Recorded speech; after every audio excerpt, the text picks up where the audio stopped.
Permata TV YouTube Indonesia untuk kesekian kalinya mempersembahkan sebuah storytelling kekinian abad ini, diangkat dari karya besar S.H. Mintardja yang sangat populer di masanya.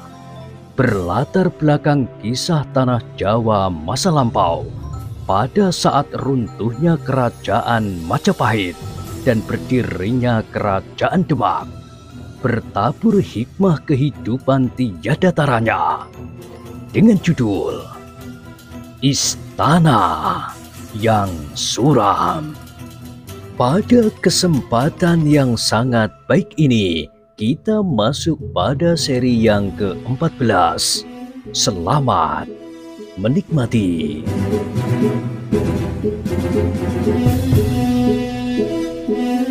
Di akhir kisah sebelumnya disebutkan, orang itu tertawa. Jawabnya,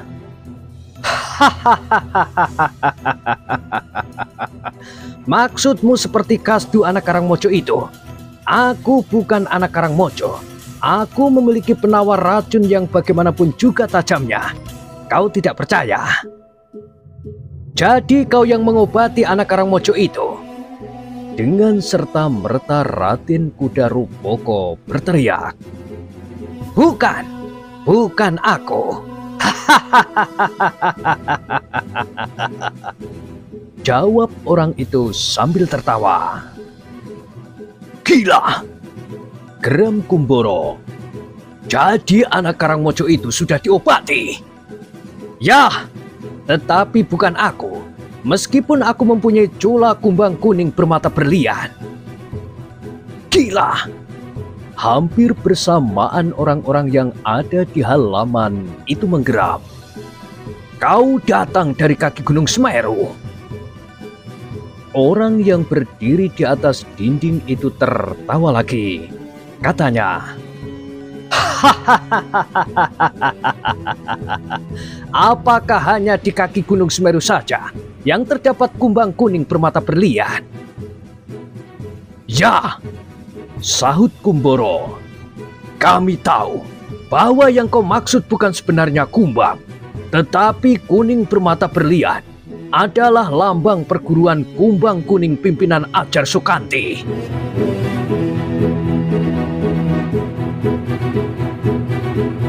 Oh. Kau mengenal nama Ajar Sukanti yang hidup 150 tahun yang lalu? Seperti nama pemimpin perguruan Guntur Geni yang diabadikan sampai sekarang. Bukankah yang disebut Kiai Sekar Pucang sekarang ini sama sekali bukan Kiai Sekar Pucang pendiri perguruan Guntur Geni? Ternyata dari arah perkembangan perguruan Guntur Geni itu sendiri. Nah, aku ingin bertanya, apakah kira-kira Kiai Sekar Pucang akan dapat tertawa melihat kalian pada malam hari seperti ini dengan bengis menakut-nakuti seorang perempuan di istana kecil ini? Tentu tidak. Kiai Sekar Pucang yang sebenarnya tentu akan sangat berprihatin, bahkan mungkin akan membunuh diri. Tutup mulutmu, teriak Kumboro.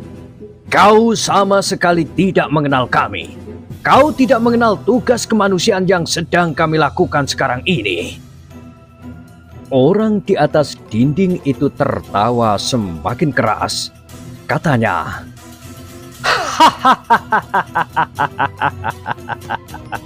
tugas kemanusiaan yang mana yang akan kau lakukan di sini? Sudahlah, anak-anak Guntur Geni, marilah kita bermain-main. Jika kalian menyangka aku datang dari perguruan kumbang kuning di kaki Gunung Semeru, nah, kita di sini telah berkumpul bersama-sama perguruan Guntur Geni, perguruan Cengkir Pitu yang mengalir dari sumber yang sama, kemudian perguruan yang kau sebut kumbang kuning. Tetapi ketahuilah bahwa sebenarnya aku tidak datang dari perguruan kumbang kuning yang dipimpin oleh Ajar Sukanti, meskipun aku berhubungan erat dengan perguruan itu. Persetan, aku tidak peduli dari mana kau datang. Yang penting, kau pun harus dibinasakan sekarang ini, teriak Nogoposo.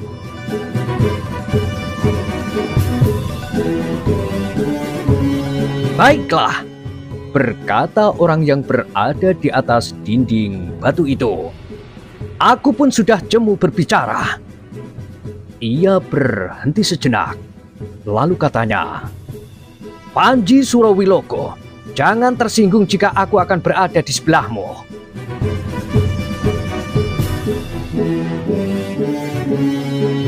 Panji Surawiloko tidak menyahut. Ia pun kemudian bergeser setapak, tetapi geraknya itu seolah-olah telah merupakan aba-aba bagi kedua lawannya yang tiba-tiba saja telah mempersiapkan ujung senjata untuk menerkam. Agaknya Nogoposo dan Gagak Wereng tidak menyia-nyiakan setiap kesempatan. Dengan sebuah teriakan nyaring, Nogoposo meloncat menyerang Panji Surawiloko yang berdiri termangu-mangu, sementara bayangan orang yang tidak dikenal itu masih berada di atas dinding. Panji Surawiloko berdesir melihat serangan itu, namun ia tidak dapat tinggal diam. Dengan sigapnya ia bergeser sambil menangkis serangan Nogoposo yang dahsyat itu. Tetapi dengan demikian, ia kehilangan pengamatannya atas Gagak Wereng. Jika pada saat yang bersamaan Gagak Wereng meloncat menyerang pula, ia akan kehilangan semua kesempatan untuk bertempur lebih lama lagi. Dalam pada itu, sekilas ia melihat Gagak Wereng sudah mulai bergerak, tetapi ia tidak melihatnya apa yang dilakukan kemudian, karena ia harus memusatkan perhatiannya kepada serangan Nogoposo.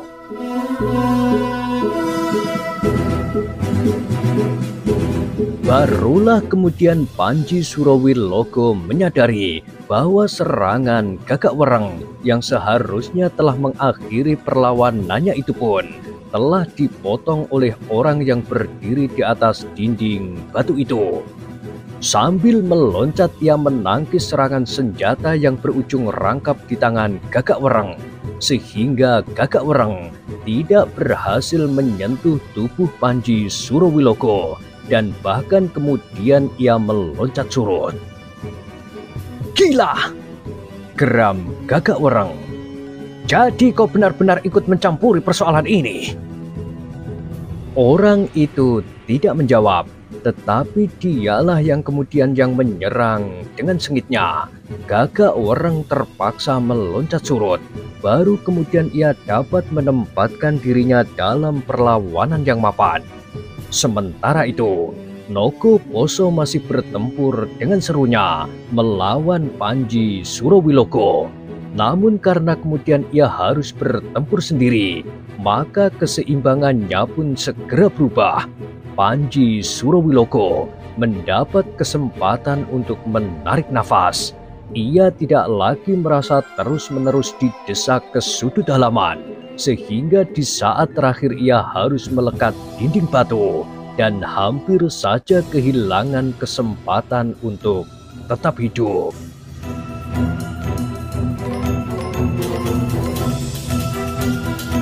Dalam pada itu, Kumboro pun menjadi semakin marah.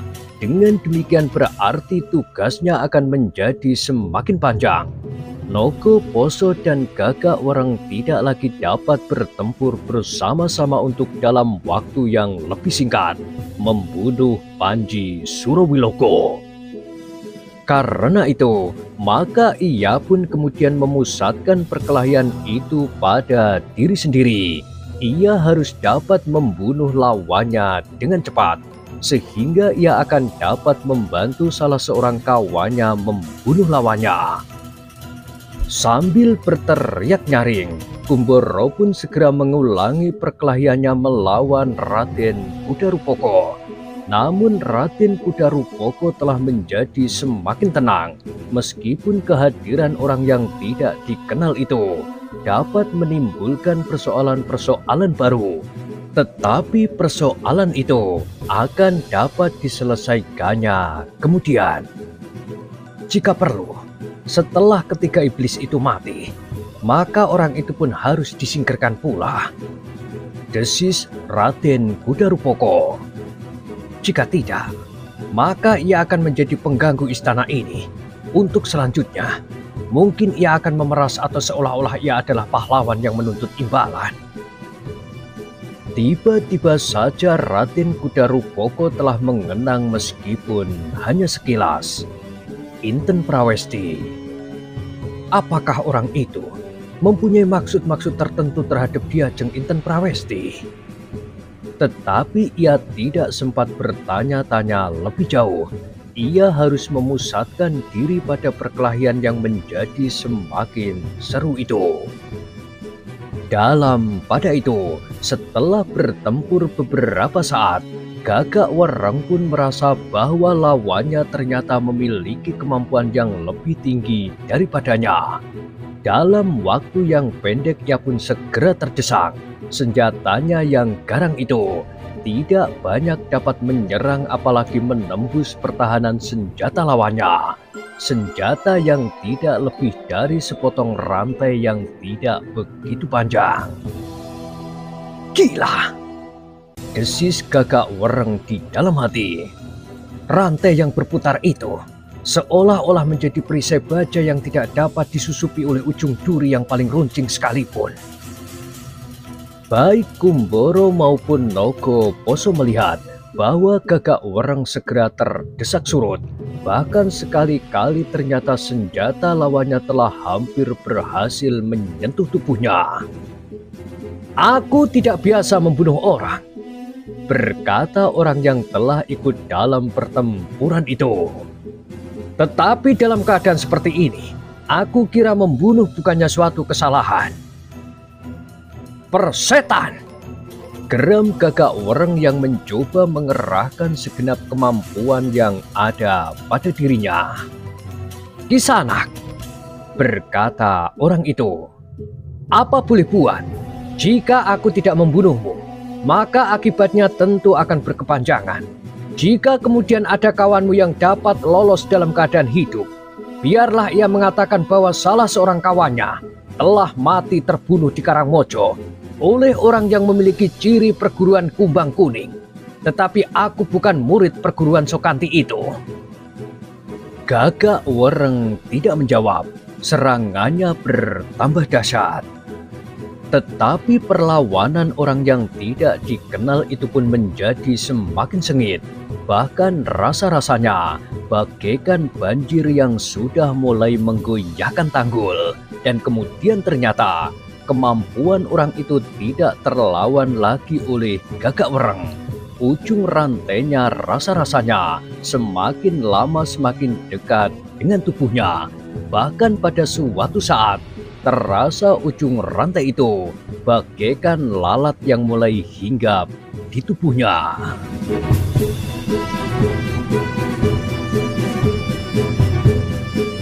"Gila!" geram Gagak Wereng. "Orang ini benar-benar memiliki kemampuan perguruan Kumbang Kuning." Namun Gagak Wereng tidak sempat memujinya lebih banyak lagi karena terasa ujung rantai itu menyengatnya lagi. Maka bukanlah sekedar suatu sentuhan saja, kulitnya mulai terasa pedih karena tergores luka yang mulai menganga. Terdengar orang itu tertawa.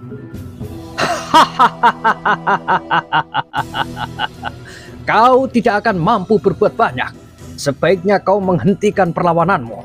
Aku tidak akan membunuhmu." "Persetan!" geram Gagak Wereng. Kemarahannya bagai akan membakar jantungnya. Namun sejalan dengan itu, ia pun merasa bahwa umurnya sudah berada di ujung rambutnya. Sementara itu, pertempuran antara kedua kawannya menjadi semakin sengit. Agaknya semakin lama menjadi semakin nyata bahwa murid perguruan Cengkir Pitu masih memiliki kelebihan dari anak Guntur Geni. Ternyata bahwa Panji Surawiloko dan Raden Kudarupoko sudah berhasil menguasai lawannya sebaik-baiknya. Nogo Poso yang garang itu pun sudah hampir kehilangan akal melawan Panji Surawiloko yang cepat dan cekatan. Apalagi setelah ia kehilangan seorang lawannya yang kemudian bertempur dengan orang yang tidak dikenalnya. Yang paling mengalami kesulitan sebenarnya adalah Gagak Wereng.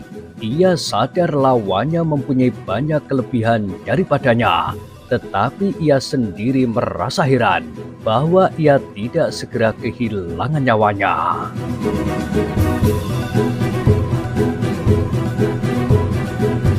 Namun tubuhnya semakin lama semakin lemah, bahkan kemudian ia sama sekali tidak mampu lagi untuk melakukan perlawanan apapun juga. Darahnya semakin banyak mengalir dari luka-lukanya dan nafasnya serasa telah menyumbat kerongkongan. Meskipun demikian, ia merasa bahwa ia masih tetap hidup. Orang yang tidak dikenalnya itu justru tidak lagi memusatkan serangannya pada bagian tubuhnya yang berbahaya.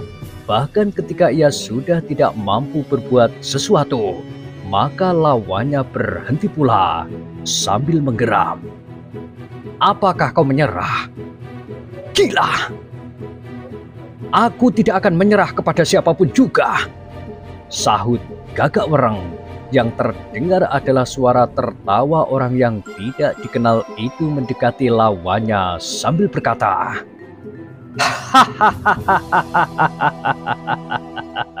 "Mengangkat senjatamu yang mengerikan itu pun, kau sudah tidak mampu lagi. Bagaimana kau akan melawanku?" Gagak Wereng menggertakkan giginya.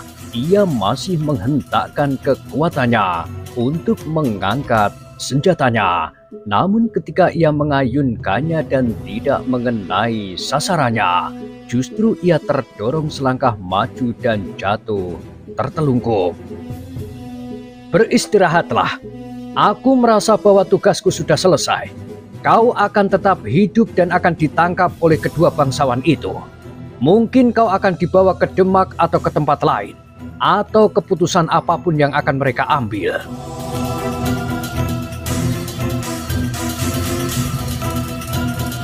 Gagak Wereng masih akan menjawab, namun tiba-tiba saja lawannya telah meloncat mundur.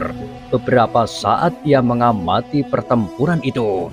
Kemudian dengan lincahnya ia meloncat naik ke atas dinding batu itu sambil berkata, "Aku minta diri. Hei, Raden Kudarupoko dan Panji Surawilogo, silahkan menyelesaikan tugas kalian. Aku sudah mencoba membantu kalian." "Kau akan kemana?" bertanya Raden Kudarupoko. "Aku akan kembali ke sarangku. Aku adalah hantu malam yang berkeliaran di dalam gelap. Jika ayam mulai berkokok, aku harus sudah berada kembali ke sarangku yang tersembunyi di atas pepohonan yang rimbun." "Gila!" geram Kumboro yang tidak memburu Raden Kudarupoko. "Kau licik. Jika kau jantan, tunggulah setelah aku membunuh bangsawan kerdil ini." Tetapi orang yang berdiri di atas dinding itu tertawa.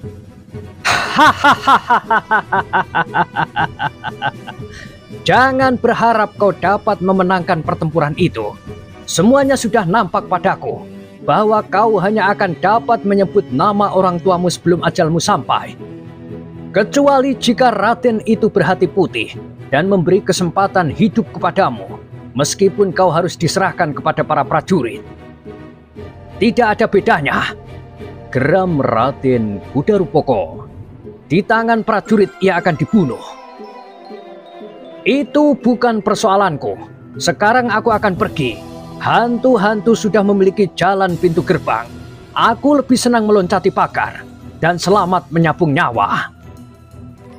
Bayangan itu tidak menunggu lagi. Ia pun segera meloncat dan hilang di balik dinding batu. Kumboro menggertakkan giginya. Namun ketika ia sadar akan keadaannya, maka tiba-tiba ia pun segera meloncat menyerang dengan garangnya.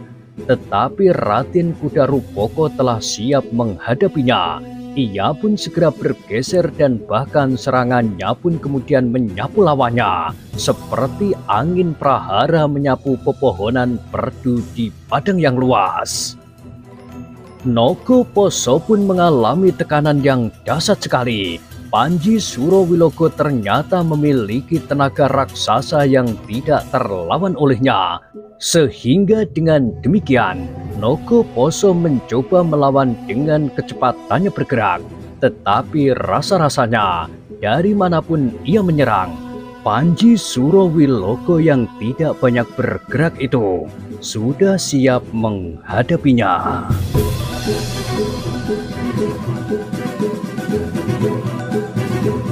Dalam pada itu, Gagak Wreng yang terluka masih sempat memperhatikan pertempuran di sekitarnya. Meskipun dalam keremangan malam, namun ia dapat melihat bahwa kedua kawannya agaknya telah terdesak oleh anak-anak perguruan Cengkir Pitu. Sedangkan ia sendiri sudah tidak mampu sama sekali untuk ikut dalam pertempuran itu. Meskipun demikian, Gagak Wreng tidak menyerah. Dalam ketegangan yang memuncak, ia masih dapat mengerahkan segenap tenaganya yang tersisa untuk merangkak menepi. Bahkan kemudian ia berhasil bergeser sampai ke pintu gerbang. Aku akan melarikan diri. Jika aku dapat hidup, maka aku akan dapat melaporkan apa yang telah terjadi di sini kepada perguruanku, katanya kepada diri sendiri. Agaknya Panji Surowilogo dan Raden Kudarupoko tidak sempat berbuat sesuatu atas Gagak Wreng. Keduanya terikat dalam satu perkelahian yang akan menentukan hidup dan mati pula. Karena itulah, akhirnya dengan susah payah, Gagak Wreng ternyata masih sempat mencapai kudanya yang masih tetap terikat di tempatnya. Sejenak kemudian terdengar derap kaki kuda itu. Seorang yang terluka duduk di atas punggungnya. Namun kemudian oleh perasaan sakit dan letih, Gagak Wreng telah menelungkup sambil memeluk leher kudanya.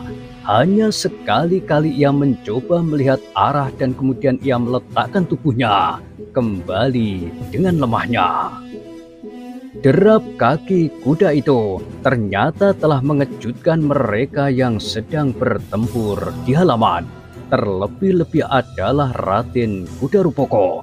Tetapi ia tidak dapat berbuat apapun ketika tatapan matanya tidak lagi dapat menemukan Gagak Wreng. Maka ia pun segera melompat sambil bertempur. Licik! Inikah ciri dari perguruan Guntur Geni yang terkenal itu?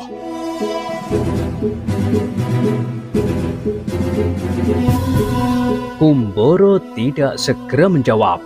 Mula-mula ia merasa tersinggung atas sikap Gagak Wreng yang sama sekali tidak menunjukkan kesetiakawanan. Tetapi akhirnya ia memahami keadaan.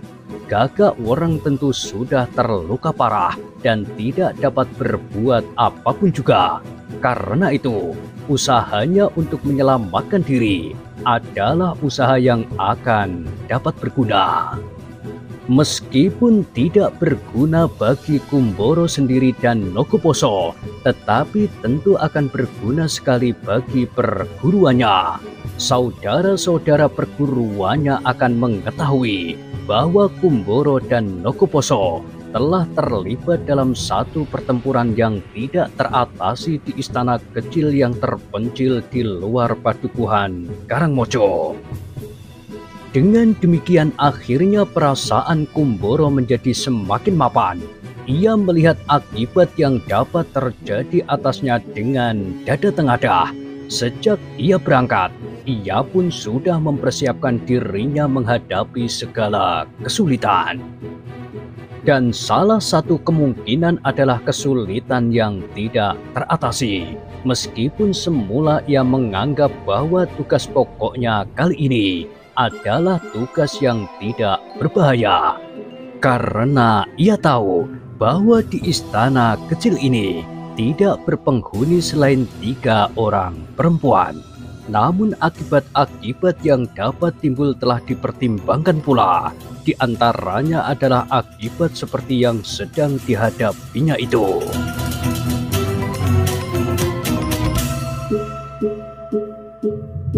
Demikianlah, maka pertempuran itu pun semakin lama menjadi semakin nyata. Serangan demi serangan yang dilancarkan oleh kedua murid dari perguruan Cengkir Pitu itu pun telah menggiring pertempuran itu untuk segera mencapai tujuan akhirnya. Kumboro dan Nogoposo tidak dapat ingkar lagi. Kali ini tugas perguruannya harus ditunaikan dengan mempertaruhkan nyawanya. Namun agaknya keduanya benar-benar telah ditempa dalam perguruannya. Mereka sama sekali tidak mengeluh. Jika memang harus mati dalam pelukan kewajiban, maka mati itu pun bukan apa-apa bagi Kumboro dan Nogoposo. Sebenarnya lah bahwa akhirnya Kumboro tidak dapat bertahan lagi. Lawannya adalah seorang anak muda yang umurnya jauh di bawah umurnya sendiri. Tetapi ternyata anak muda dari perguruan Cengkir Pitu itu memiliki kemampuan yang tidak terlawan dan yang bahkan telah menyeretnya ke dalam maut. Segores demi segores luka telah menyengat tubuh Kumboro. Demikian juga agaknya Nogoposo. Betapapun ia bertempur dengan gigihnya, tetapi akhirnya sebuah tusukan langsung menghunjam ke jantungnya, telah melemparkannya dan membantingnya ke tanah. Untuk seterusnya, Nogoposo pun tidak akan pernah bangkit lagi. Kumboro yang sudah terluka parah masih sempat melihat betapapun buramnya, kawannya terlempar dan terbanting untuk tidak bangkit lagi. Ia tidak sempat berbuat apa-apa karena matanya pun menjadi berkunang-kunang. Darahnya sudah terlampau banyak mengalir, sehingga akhirnya ia harus mengakhiri pertempuran itu dengan menyerahkan nyawanya. Raden Kuda Rupoko menarik nafas dalam-dalam. Sekali-kali ia mengusap tangannya yang ternyata juga terluka. Tetapi seperti yang dikatakannya, ia memang mempunyai obat penawar racun. Selain batu akik yang dianggapnya dapat berpengaruh pula atas racun yang mengenai tubuhnya. Sambil tersenyum, Raden Kuda Rupoko berjalan mendekati Panji Surowilogo yang berdiri bersandar dinding batu. Nafasnya terengah-engah dan tubuhnya serasa telah kehilangan tenaga.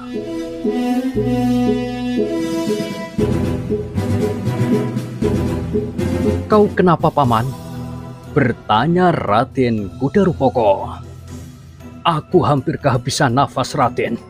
Orang ini benar-benar memiliki kemampuan jauh di atas dugaan kita semula." "Iya, aku juga tidak mengira bahwa orang itu mampu melukai tanganku. Untunglah aku benar-benar telah menyiapkan obat penawar racun itu. Aku yakin senjata orang Guntur Geni tentu mengandung racun. Jika Raden hanya terluka di tangan, maka aku terluka di beberapa tempat, meskipun tidak dalam. Senjatanya yang sepasang itu benar-benar mampu bergerak cepat sekali." Raden Kuda Rupoko mengangguk-angguk, namun ternyata bahwa ia pun masih harus mengatur pernafasannya. "Marilah kita singkirkan mayat-mayat ini. Kita akan menghadap bibi dan melaporkan apa yang terjadi. Besok kita minta bantuan orang-orang Karangmojo untuk menguburkan mayat-mayat ini. Tetapi hal ini tentu akan sangat mengejutkannya," berkata Panji Surowilogo. "Apa boleh buat? Bukankah kita harus mengatakannya juga?" Panji Surowilogo menarik nafas dalam-dalam. Lalu katanya, "Tetapi sebaiknya kita memang harus segera saja menghadap, agar hati Raden Ayu segera menjadi tenang."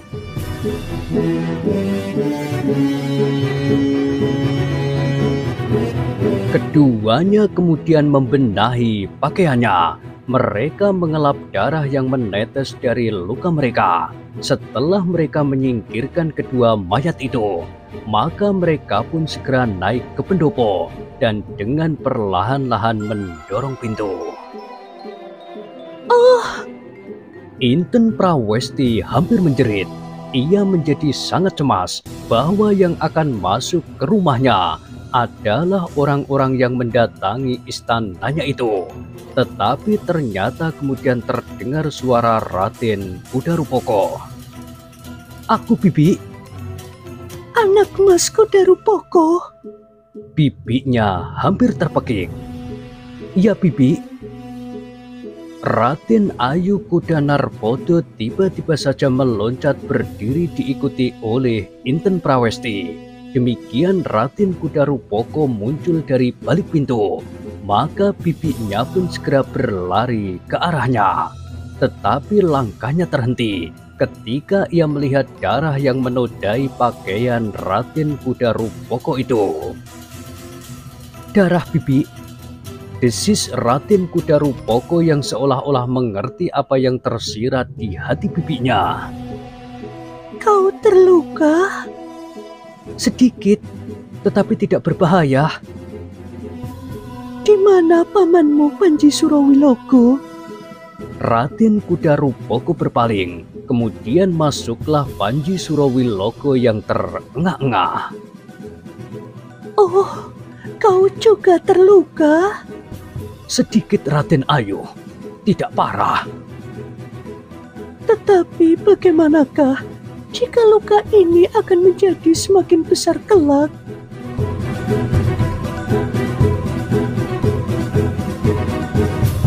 Raden Kudarupoko tersenyum.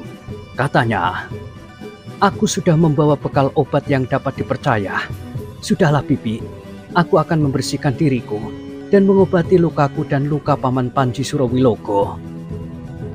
Raden Ayu Kudanarpodo memandang keduanya dengan tatapan mata yang penuh perasaan terima kasih. Sementara Inten Prawesti yang berdiri di belakang ibundanya pun bertanya, "Bukankah kau tidak apa-apa, Kang Mas?" Tidak Diajeng. Jangan khawatirkan aku. Aku tidak apa-apa."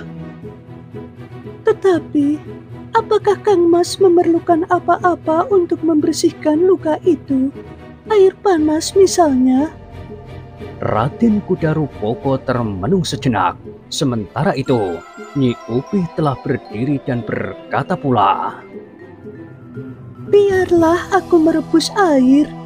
Hei, anak-anakku, harus aku beritahu dulu bahwa pertempuran sudah selesai." "Di mana anak-anakmu?" bertanya Raden Kudarupoko. "Sangkan sembunyi di kolong pembaringan adiknya. Pinten menjadi kaku di pembaringan itu." Nyi Upih berhenti sejenak. Lalu katanya, "Tetapi, bagaimana dengan orang-orang itu?" Raden Kudarupoko menjadi ragu-ragu. Namun kemudian ia berkata, "Keduanya terpaksa kami bunuh." "Oh!" Raden Ayu Kudanarpodo dan Inten Prawesti hampir bersamaan berdesah. "Berapa orangkah yang telah datang ke istana ini, Raden?" bertanya Nyi Upih pula. Hanya tiga orang, tetapi yang seorang berhasil meloloskan diri." Nyi Upih menjadi tegang. Katanya, "Kenapa tidak semuanya saja dibunuh, Raden? Yang seorang itu tentu akan sangat berbahaya bagi kita." Raden Kudarupoko tersenyum. Katanya, "Memang ada beberapa kemungkinan yang dapat terjadi, Nyai. Mungkin ia akan datang lagi dengan beberapa orang kawan. Mungkin ia justru menjadi jerah. Tetapi mungkin juga perguruannya akan langsung berurusan dengan perguruan Cengkir Pito." "Oh," Nyi Upih mengangguk-angguk dan seperti bukan atas kehendaknya ia berkata, "Tentu perguruan orang-orang jahat itu tidak akan berani berurusan dengan perguruan Raden. Mudah-mudahan dengan demikian mereka akan benar-benar menjadi jera. Sudahlah, berkata Raden Kudarupoko. Setidak-tidaknya, malam ini seluruh isi istana dapat tidur nyenyak. Tidak akan ada lagi yang berani mengganggunya. Mayat itu sudah aku singkirkan. Biarlah besok aku minta bantuan orang-orang Karangmojo untuk menguburnya. Raden Ayu Kuda Narpodo mengangguk-angguk. Silahkan bibi beristirahat. Raden Ayu Kuda Narpodo pun kemudian mengajak Inten Prawesti masuk ke dalam biliknya setelah mereka berkali-kali mengucapkan terima kasih kepada Raden Kudarupoko. Ketika Raden Ayu Kuda Narpodo telah hilang di balik pintu biliknya, maka Raden Kudarupoko dan Panji Surowilogo yang masih sangat letih itu pun pergi ke belakang diikuti oleh Nyi Upih. Mereka akan membersihkan diri dari luka-luka mereka.